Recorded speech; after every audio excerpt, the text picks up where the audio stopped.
बाला चतुर्दशीको दिनमा चाहिँ पशुपतिमा अघिल्लो दिन रातभरि पितृहरूको नाममा बत्ती बालेर बिहान 5 बजे नदीमा दीप बालेर बगाएपछि अनि सद्बीज छर्ने चलन छ है। सद्बीज भनेर सबैलाई थाहा छ, हामीहरू जुन हिन्दूहरू छौँ हामीहरूलाई त थाहा छ। अब कसैलाई थाहा छ होला, कसैलाई थाहा छैन होला है। म चाहिँ यहीँ पशुपति नजिकै छु नि, बस्छु नि त। प्रस्तुतिमा प्राय सधैँ नै गइ नै रहेको हुन्छु। अनि आज बिहान पसल जाने बेलामा बाटोमा यो सबै हेर्दै यस्तो भिड अनि त्यसपछि फोहोर पशुपतिका मान्छेहरूले चाहिँ यो जात्रालाई के भन्छ अरे फोहोरी जात्रा पनि भन्छन् क्या। एकदम धेरै फोहोर हुने भएर है। अनि यो सद्बीज चाहिँ फेरि उम्रिने ठाउँमा छोड्नुपर्छ भनेर सुनेको थिएँ है मैले त। तर खै उम्रिने ठाउँ भन्दा नि मान्छेहरूले त भैँमै फालेको देखियो कि टेक्न हुँदैन, उम्रिने ठाउँमा छर्नुपर्छ भन्दै, तर भैँमै फालिएको देखियो।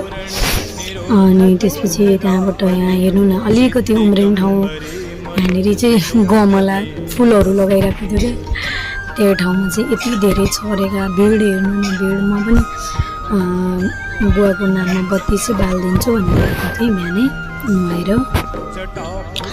अनि त्यसपछि पुरै एक राउन्ड माथि कैलाशबाट डुल्दै यहाँ आइपुगेँ।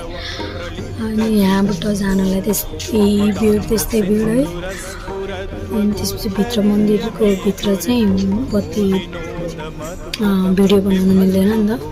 तर एउटा कुरा चाहिँ के भने नि, बाला चतुर्दशीको दिन चाहिँ पशुपतिमा के भन्छ जुत्तै लगाएर जान पाइन्छ क्या, जुत्ता खोल्नु पर्दैन, एक दिन चाहिँ छुट हुन्छ क्या।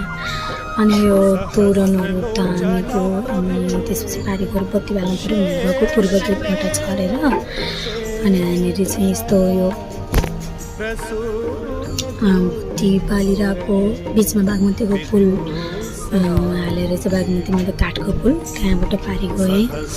भिडियो क्वालिटी चाहिँ नर्मलै आएको छ है, बादलहरू लगाइरहेको थियो। त्यहाँ मेरो मोबाइल हेरेको भिडियो क्वालिटी नर्मलै आउँछ है। त्यही पनि यो हिँड्दाखेरि यहाँनिर यो चाहिँ मैले बालेको बत्ती बुवाको नाममा कस्तो मजाले बलेर गइरहेछ हेर्नु न।